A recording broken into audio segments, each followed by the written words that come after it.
I hope कि आप सब ठीक होंगे और एक बार फिर से मैं एक नई वीडियो के साथ आपके साथ हाजिर हूँ।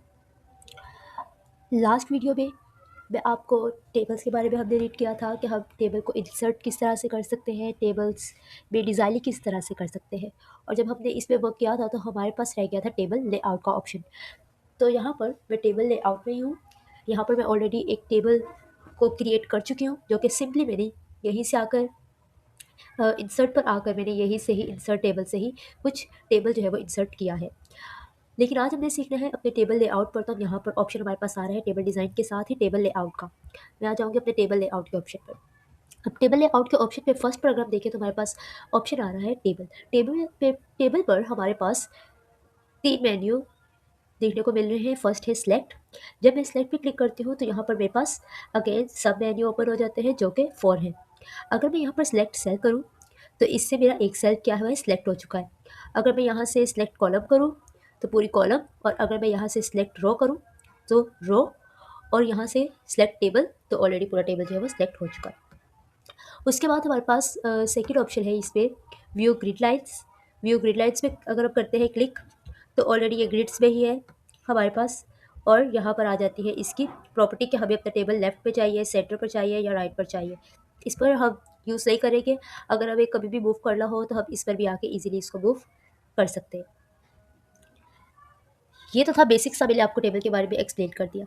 अब अगर आपको टेबल ड्रॉ करना हो तो आप इससे भी ड्रॉ कर सकते हैं, जो कि हम लास्ट में देख भी चुके थे, लाइक दिस।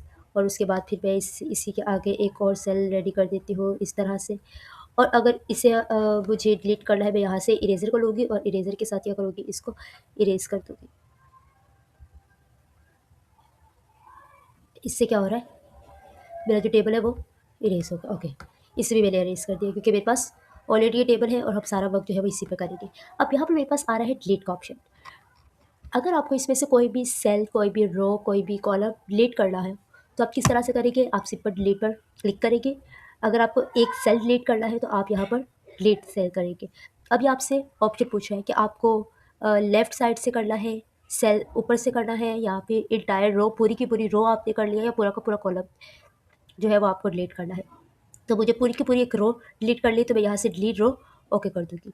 हॉरिज़ॉन्टली हमारे पास रो आती है और वर्टिकली हमारे पास कॉलम होता है। तो मैंने क्या किया है, एक रो को डिलीट कर दिया है।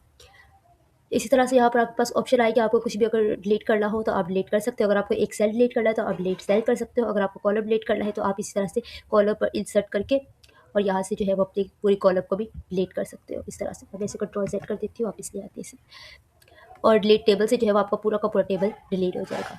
उसके बाद ऑप्शन है हमारे पास insert row above and below. अब जैसे कि मैंने यहाँ पर एक रो को डिलीट कर चुकी हूँ, लेकिन मुझे यहाँ पर एक रो चाहिए। और देखिए मैंने अपने इंसर्ट को फर्स्ट वाले पे यहाँ पर टैप किया एक बार, और उसके बाद मैं चली जाती हूँ रो पर। जैसे मैंने किया है इंसर्ट रो अबव, तो ये क्या हो गया है, अबव पे मेरे पास रो आ गई है। लेकिन मुझे तो यहाँ पर नहीं चाहिए थी, मुझे तो कॉलम चाहिए था राइट साइड पे या लेफ्ट साइड पर। तो आप यहाँ से ये भी कर सकते हो। यहाँ पर भी ऑप्शन हमारे पास आ रहे हैं, इंसर्ट लेफ्ट, देखिए बढ़ गया, इंसर्ट कॉलम राइट। ये क्या हो रहा है हमारे पास, मज़ीद बढ़ते जा रहे हैं। अगर आपको राइट पे चाहिए तो आप राइट पे भी इंसर्ट कर सकते हो, अगर आपको लेफ़्ट पर चाहिए तो आप लेफ़्ट पर भी इंसर्ट कर सकते हो। मैं इस टेबल को थोड़ा सा छोटा कर देती हूँ, लाइक दिस, और यहीं से इसे पकड़ के सेंटर में ले आते हैं। ओके, इससे आप लोग कुछ भी जो है वो अपने रो को, अपने कॉलम को ऐड कर सकते हैं। उसके हमारे ट्यूटोरियल में यही था। तो आई होप कि आपको मेरी आज की वीडियो अच्छी लगी होगी। अगर मेरी वीडियो से रिलेटेड आपको कोई भी क्वेश्चन होता है तो आप वो भी मुझसे पूछ सकते हैं। और मेरे चैनल को लाइक करें, सब्सक्राइब करें और दूसरों के साथ शेयर करना नहीं भूलें।